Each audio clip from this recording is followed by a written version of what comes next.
Dito talaga sinubukan yung kakayahan natin sa pagbibuild ng motor mga bossing dahil medyo pinahirapan talaga tayo ng dual TV na to.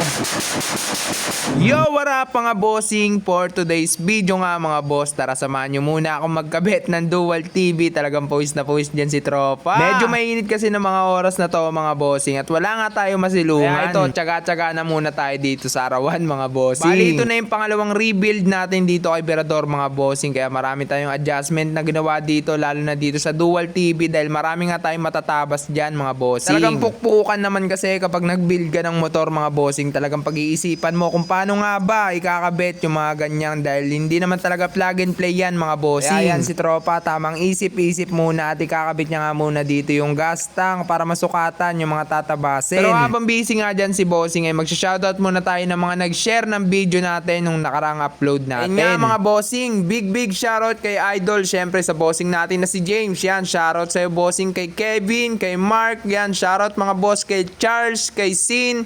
Yan, shoutout mga boss kay John Beltran, kay El Berador. Yan, katukayo pa natin yan mga bossing. Sa mga gustong magpa-shoutout sa next video natin mga bossing ay mag-comment na nga lang kayo dyan. At syempre, wag nyong kalimutang i-share tong video natin at mag-follow na kayo mga bossing. Hanggang dito na nga lang tong video natin mga boss. Peace out!